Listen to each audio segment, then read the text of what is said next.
Hello and welcome to the A-Form Show. My name is Alan George and thank you very much for tuning in. Each week, we sit across from thought leaders and change makers in the architecture and design space of the GCC. We dive deep into their experiences, both professionally and personally, and share their valuable insight as to what makes them tick. Our goal is to add value to your day and help you navigate your own personal creative journey. Finally, the opinions and the views of the guest speakers are that of their own. They do not necessarily represent the views and the opinions of the show or the host. Welcome to the show, everyone. This week, we are joined by the dynamic duo of Bas Akerman and Alistair McBean. They are here to talk about a truly unique project within what I would like to call a blue ocean market sector. As a relatively young developer, Hive CoLive have managed to break ground on their first venture, and they aim to deliver a residential product that this market has not seen yet. With well over a decade of development experience between them, Bas and Alistair already have plans on expansion within various regions, both here and globally. So typically at this point is when I give an introduction about who these two awesome gentlemen are. But for this particular episode, we're going to roll into them doing that for us. Perfect. So Bas, if I can start off with you. Who are you and what do you do with CoLive? Great. Thanks, Alan. Thanks for having us on. Stoked to be on the podcast. I'm Bas, as you mentioned, originally from South Africa. Studied real estate development, educational background. I've been in Dubai for the last 9 years,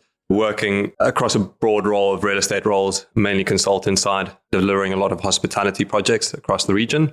About 3 years ago, I set out and founded Hive with the sole purpose of developing and managing co-living schemes. And fast forward 3 years later, here we are with our current development, which we'll get into a bit later. Right. So yeah, that's me. Awesome. And Alistair? Yes, Alan, thanks. As with Bas, I'm also South African. We've known each other for a while over here. My background's architecture and urban design. I studied in Port Elizabeth in South Africa, and then I came over here. And I've been basically spread across both consultants and client side, working as an architect and a developer. I joined Hive a couple months back to head up the design and development, and been working closely with Bas on the JVC project, along with our future projects as well. Right. Awesome. So I think everyone tuned in for this particular episode probably already knows a bit about the JVC project that we're referring to.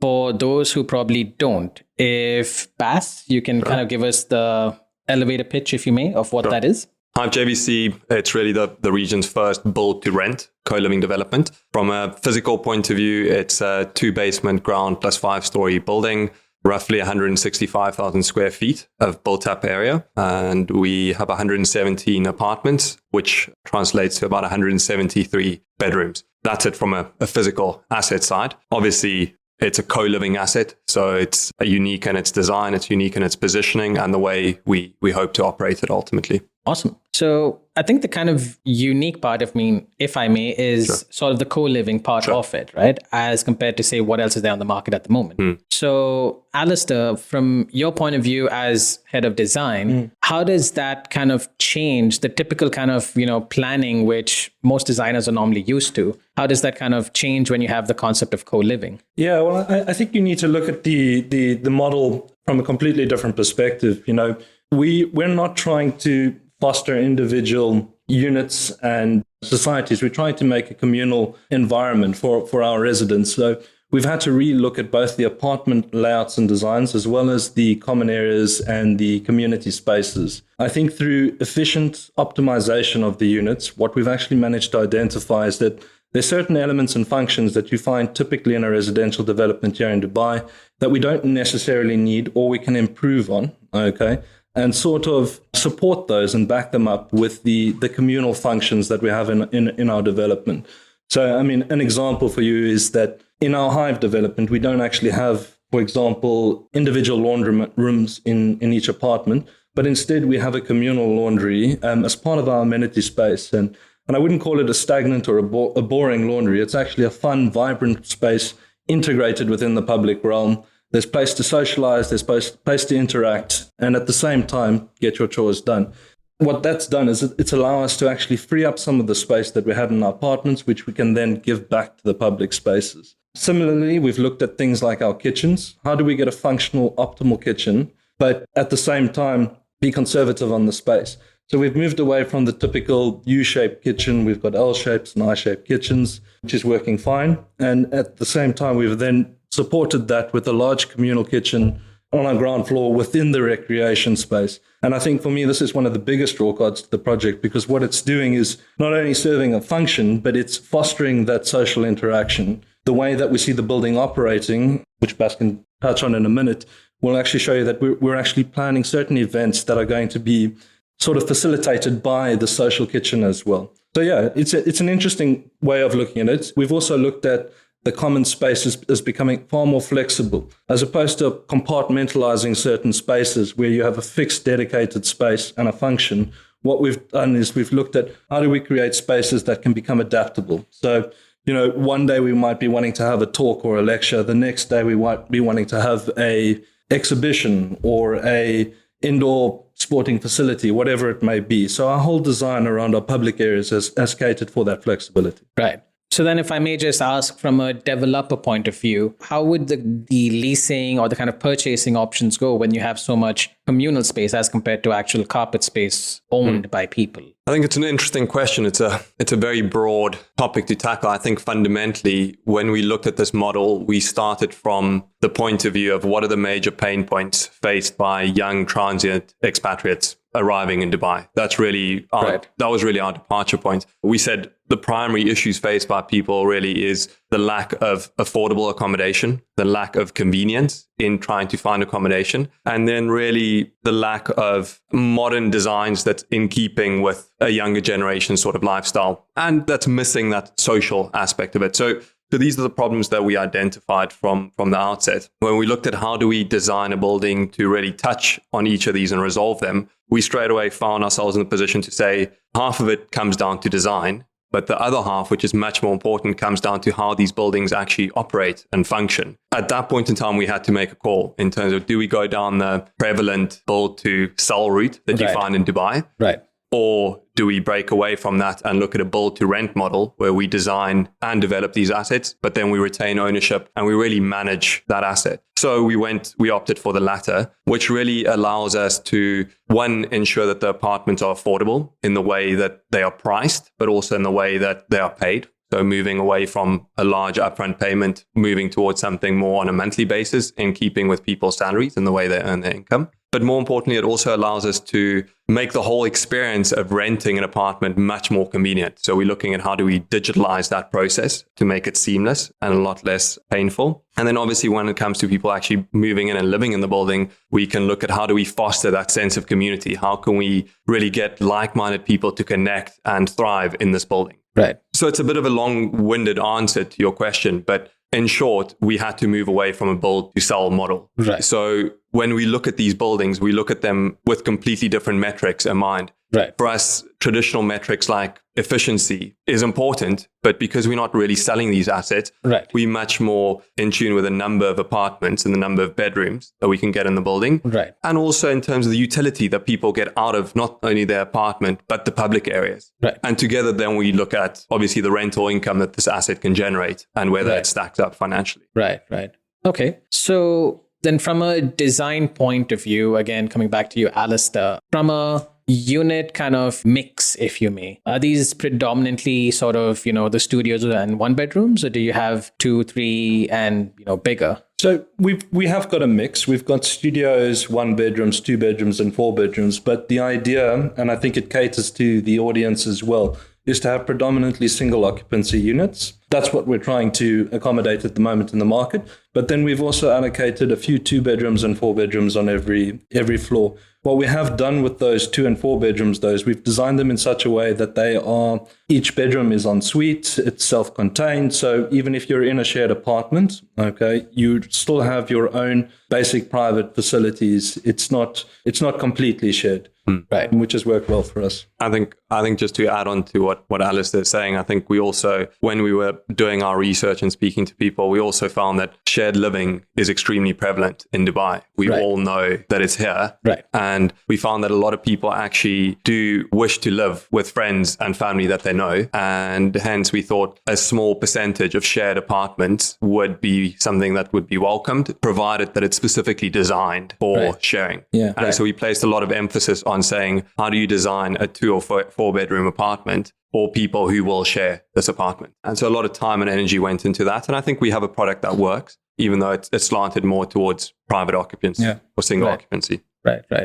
Okay. A question that I had was, I mean, either of you can sort of take it on, is probably because of the mall that you have, it would make obvious sense that you also be operating the actual product once it's out there in the wild. And with that intent, are you a lot more sort of, giving attention to things like materiality and, longevity of materials and, basic filtration and, all those kind of things, which maybe as designers, people tend to, just refer to a generic spec and, that's what we use, this is what works. Since this is your model, are you being a little more sort of inquisitive about those kind of things? Yeah, so I think there's different ways to look at it. The first is from a robustness point of view. Of course, we need to look at it from that point. We want something that can stand the time, can stand the constant use, the daily use of what's going on.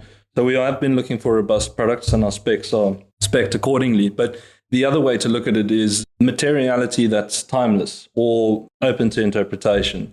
So what we find a lot in whether it's in the architecture or in the finishes is that often you have products that are quite dated, so they're specific and they could be great for one particular individual, but they don't necessarily cater to several individuals of different tastes, different opinions. So even in terms of the materials that we've used, we've tried to go for very neutral, elegant, timeless materials. So it's a combination between the two, having robustness that can stand the test of time, and at the same time a material palette that can accommodate, multiple cultures, multiple opinions, multiple tastes. I think one of the interesting things that we found during the design of it, having worked here before and worked on the design side also, is with our design team, a lot of the decisions that would be automatically made on other residential buildings had to be questioned on ours when it came to things like the MEP systems, the HVAC system, in terms of if we were going down the off-plan sales route, this is traditionally what you'd go for. Exactly. But then we got to a point where we had to say, okay, bearing in mind that we'll be operating this asset, retaining ownership, do we look at this slightly differently? And so we did a lot of life cycle costing. I think it was an interesting exercise for us to do with the design team, because we had to think a little bit outside of the mold. And so that influenced a lot of the decision making. A lot of time was really spent on that, as we ultimately will end up with the asset and have to maintain it. Right. Okay. So keeping that chain of thought going, what were the sort of innovations you found, which maybe, other developers can learn from? Or is that trade secret? Those are secret. I think as a starting point, we can just go back to Hive's slogan or catchphrase, which is living redesigned. And if you think about innovation, what it is, that's exactly what we're trying to tackle. We're trying to tackle living, but in a new fashion, a new way. And that could be in the physical product, the actual apartment, the house, the building that we've got, but also in the way that we're living and the operation of those buildings. So I think operationally, these buildings are being tackled completely different to anything else that you see on the market. And from a design point of view, similarly, the way that I try to look at it is, I was explaining this to Bas the other day, that when I look at a building in Dubai, I often see one of these towers and I think, okay, you've got amenities in public areas and you've got your apartments, but they don't feel like one. They feel like different spaces. Right. And I think ultimately we wanted our building to feel as a home, the whole building, not just your apartment, but you wanted to feel like you're at home at any part in that building. So I think that's been a big... So in a sense, you kind of feel like you have ownership to an extent. Exactly. That kitchen is not... It's your kitchen, even if it's a communal kitchen downstairs. And that lounge is your lounge. But I think that's only one side of it. I think the operations is probably more of an innovative feature in our building, in the sense that, many people have asked me the question, and I'm sure we'll jump into COVID just now, but, how is COVID impacting, or how has it changed? Do people really want to be living in an apartment? Do they want to be living in a villa, have their own space? And I think if anything that's come out of it, we've learned that we need, one, to be able to be flexible and adaptable, okay? For example, working from home. And two, we need to have that social interaction. And that's something, for me, that's very innovative in our design, because the actual product, the actual model allows you to have both of those things. And I think it's, in a way, also resilient in terms of, COVID is only the first of probably many storms that we'll have in our life. Right. And we have a design that, because of its flexible nature in terms of the activities, it can change from time to time to time. I think other than that, there's some innovative amenities that we've got in the project as well, Bas. We're trying to make our building as pet friendly as possible. That's obviously awesome. That might sound a bit funny, but that's a big thing over here. It's a massive thing. Pets are part of our family, and our whole building has been catered for that, so that you can have your pet with you, whether it's in the outdoor areas, the indoor areas. We've got a little pet grooming area, a washroom. That's the one side of it. And then I think we're also looking at how to be green. And green is a word that's often thrown around, and we need to be careful of that. But we don't want to label ourselves as green by saying we've got solar panels or this or that, but actually in the functioning of the building. And one of the things we're adamant about is recycling and composting. And even within our design, we've accommodated for a composting facility. And we've got segregated recycling bins, which for us is really important. I think another innovative feature is that, you come to Dubai nowadays and you're reliant on transport. You either have public transport or you have your own car. And I think, again, our target audience, we're looking for these young expats that are coming over, that are looking for some convenience, flexibility without too much commitment. And many of them don't have a car. JVC is a prime location. It's a beautiful area. It's well located. But again, if you don't have a car, what do? The metro line's not coming in there. Even in our design, we've accommodated for a shuttle service and e-cars, which will be part of the package, which Bas can jump into in terms of how it's structured, so that people will have that flexibility and the ability when they need to leave the building to actually be able to get to the main links. But at the same time, this is a building that we see you'd be able to stay at permanently. It's got all the amenities. It's got the facilities for working from. So if you wanted to be working from home, you could be doing it. You could be going downstairs to the lounge. Right. I think, Bas, what you said earlier, I guess everyone listening to this kind of in their mind has this checklist of sort of issues, which we all face, we all know about it, but somehow it tends to not really get addressed in most developments. And it seems like you guys literally had that list and just went, like knocking each of them off, saying that this is what we need and so on. It almost seems that you're designing a lifestyle, not really a product kind of for sale. Absolutely. I think this was for us, when we started down this route, this was the biggest eye-opener for us, was to say we fundamentally have to look at how do we reposition housing from something that was traditionally a product and a status symbol in a lot of ways to something that's a service. For this generation that we are targeting, fundamentally, we have to reposition our entire offering so it's a seamless, flexible service. So we looked at it from A to Z.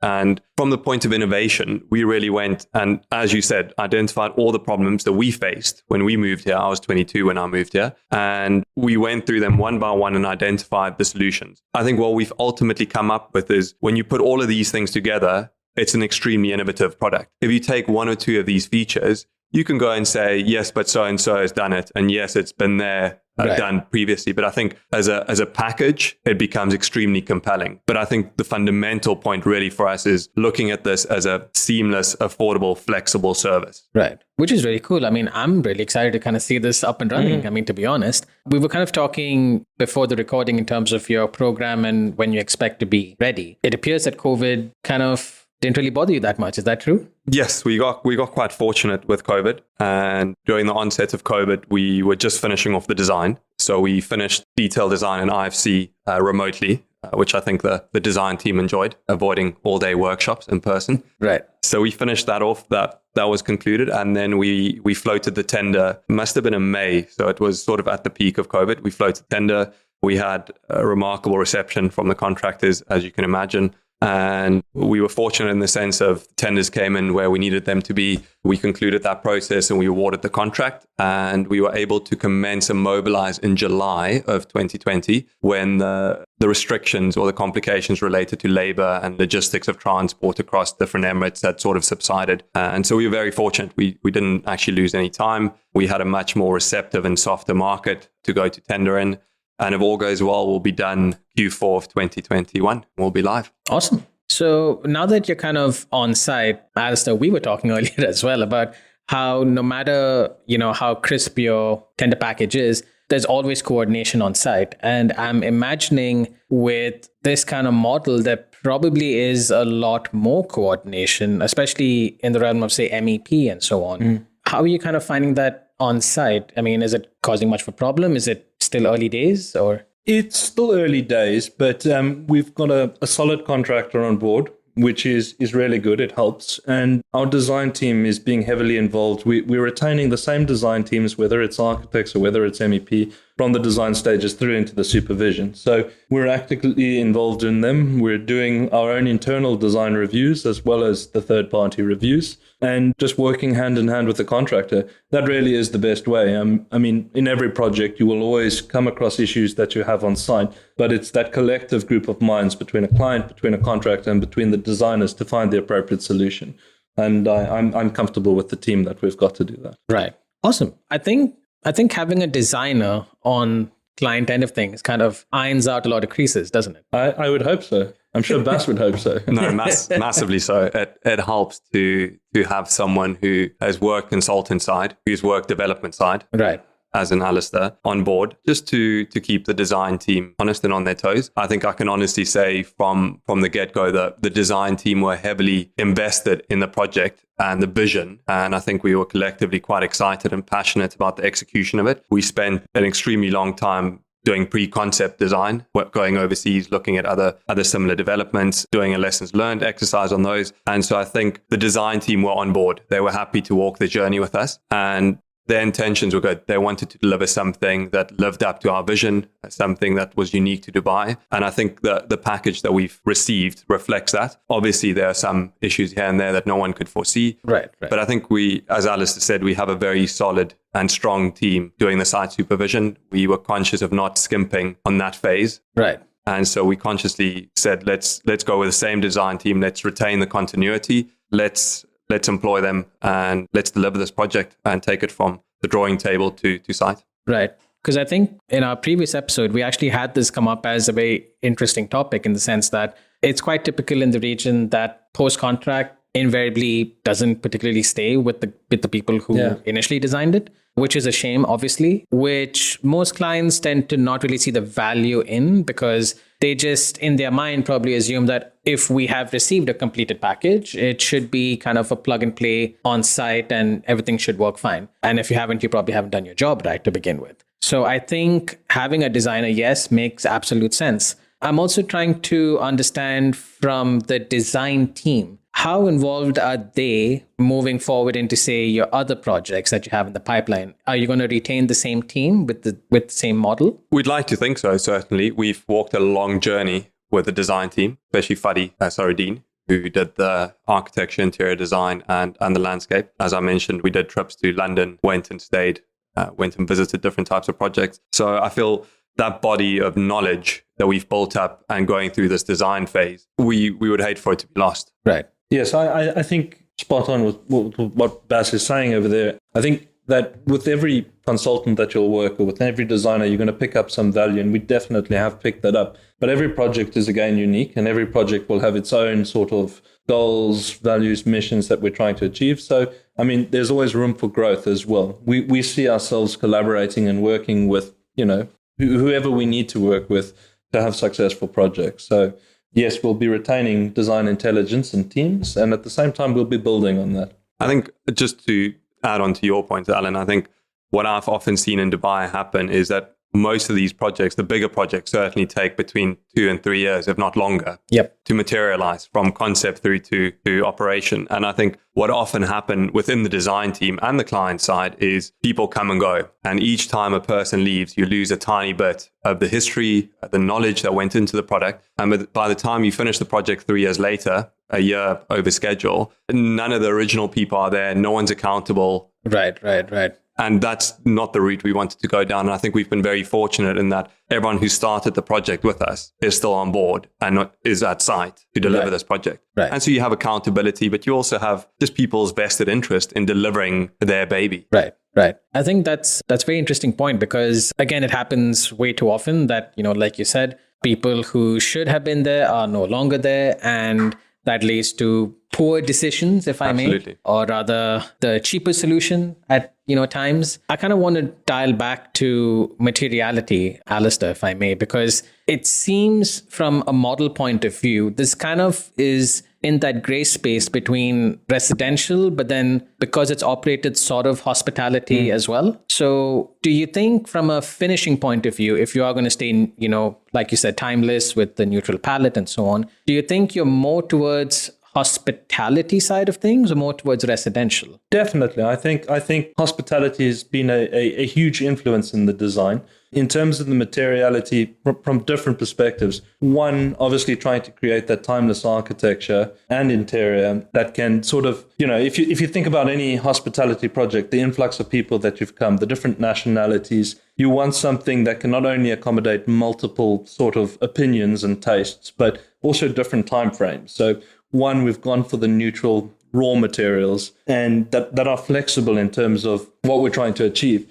But also, the materiality as itself, if we look at the rest of JVC, and I might be going off on tangent a bit over here, but if you look at JVC as a whole development, it's quite eclectic. There's some beautiful projects over there, but there's lots of different tastes, right? Time tastes. And one of the things that our architect Buddy was successfully achieved in our project was not trying to be any one of those, but trying to, in itself, just be raw, neutral, and unimposing. And in doing that, actually become a landmark of itself. And I think this has been partially achieved through the materials and that timeless elegance. And I think, if you've seen the renders of the project, we've gone for sort of exposed truth to materials, concretes, the shutter off print within the concrete, the exposed brickwork that we've got throughout. It's very raw, it's very neutral, and it's got that sort of flexibility and adaptability to the design. Sorry, I think I might have gone off tangent a little bit over there.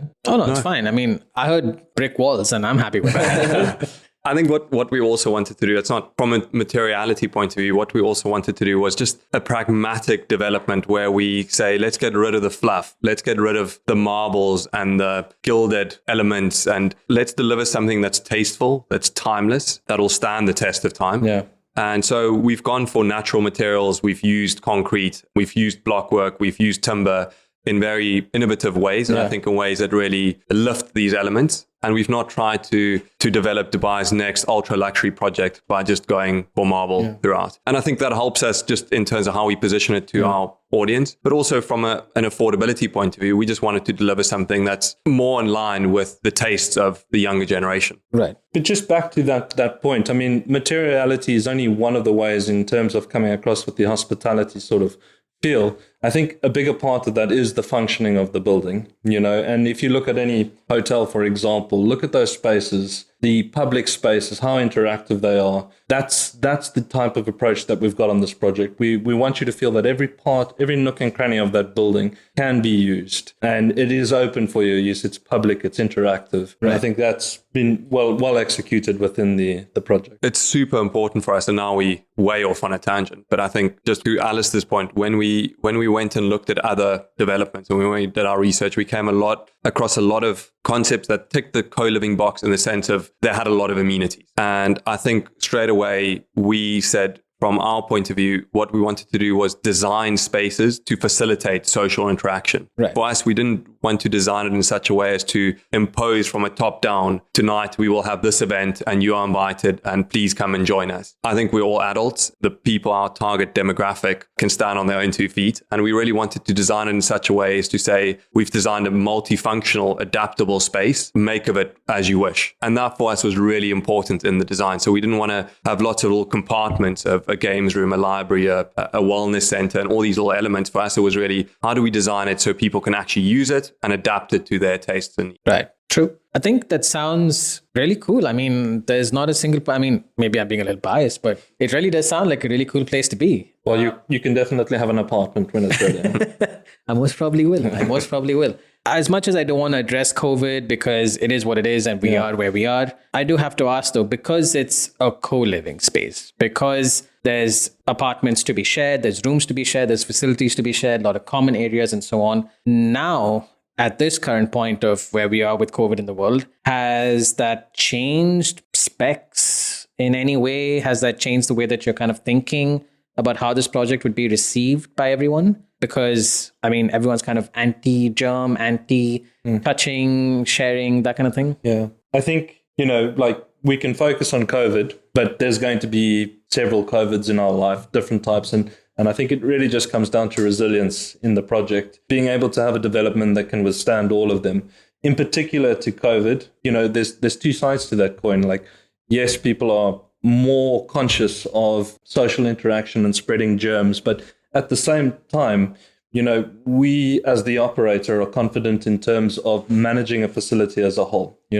If you look at multiple apartments operated and owned by individuals, you're relying on them to maintain and to do things to a certain standard. When we look at this development as a whole under Hive and the operation of Hive, it's under our control to do. And I think obviously we're going to have the strictest regulations imposed in our buildings. We're going to manage it in such a way that we can control those spaces, which is the other way of looking at it. Absolutely. And I think if we zoom out a little bit from a conceptual point of view, with our model and how we wish to adapt COVID, we always said we want to be able to provide people with their own private space, their own private footprint. Yes, we've optimized it and looked at how can we increase the utility of it. But fundamentally, we wanted to provide people with their own private apartment, and then that's supplemented by communal amenities where they can socialize and interact and hang out. And so fundamentally, I think the model works well in the sense of you have your own private space. Yes, we have to look at, additional measures to maintain hygiene across the public areas and private spaces. But fundamentally, if we're in a peak lockdown and you need to have your own private space, you do have that facility. At the same time, I think a lot of us coming out of COVID were starved of social interaction, were stuck at home, working on our own, talking to our cat or dog for hours at end. And I think what this allows you is the flexibility of having your own private space to hide out in, with a communal space where you can go and interact with people on your own terms. And I think that works. From a practical point of view, we had to look at it to say, okay, COVID has hit us post-design. How do we modify or refine the design to really be COVID proof? So as a silly example, our elevator package, we had to look at how do we go from a traditional button elevator to a touchless solution. And so I think these are the small levels of refinement that we will continue to make pre-opening. And I think we've been fortunate in that we are in this stage where we can still tweak and tailor the product that we're delivering. Right. Sounds really good.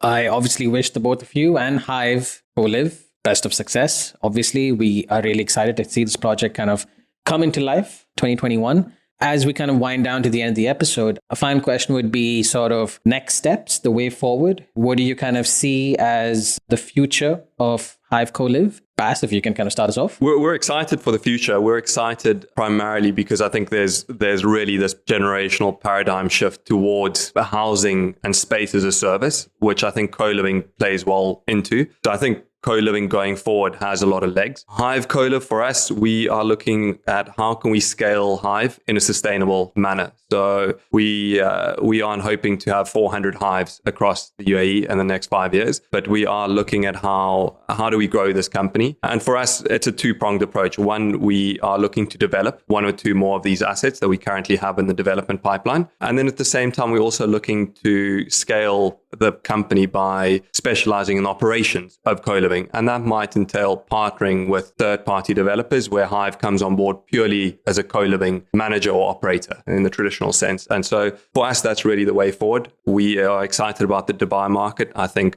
a lot of young transient expatriates coming into the market that needs a landing pad, which Hive can provide. And then I think broader, we're excited about the region, specifically Saudi, and looking at how this type of product can be adapted to the Saudi market. So yes, that's what the future has in store for us, and we're excited to tackle it. All right. Alistair, thoughts on the way forward? Yeah, I mean, without giving away too much, I think the market is saturated with a lot of the same product at the moment. And yes, our product is different, the one that we currently have, and we've optimized it and we're really happy with it. But we are still further exploring ways in which we can constantly improve it. And I think we have a couple of very interesting ideas which we're going to be rolling out, where people will be looking at our units, whether it's a studio, a 1-bedroom, a 4-bedroom unit, they'll be looking at it differently because it will be unique on the market. So that you will see in the next projects. All right. I don't want to sound like that radio guy, but you heard it here first. Yeah, that's the line. You heard it here first. Awesome, man. This has been really cool. So on behalf of the show, obviously, we'd like to thank you, Bas and Alistair, for being part of the show. We'd obviously love to have you on, maybe even a post-operational, kind of episode and see what happens from there. Absolutely. We'd love to have you in the lobby of Hive when it launches end of next year, hopefully. Awesome. Thanks for having us on, Alan. Really appreciate it. Thank you, Great to talk to you. Great. Awesome. Thank you, guys. Fellow A-formers, thank you guys for listening. Thank you guys for being part of our journey, and thank you for the immense support we've been receiving for our episodes. It has and continues to be a very bumpy road, but we wouldn't want it any other way. If you enjoyed this episode and it brought you value, please share this episode with anyone who may benefit from it. But of course, if you loved the episode, follow us on Instagram and LinkedIn, send us a little DM, and we may just send you a secret link to a secret episode which we've been working on. Wink, wink, nudge, nudge. See you next time. Keep sketching.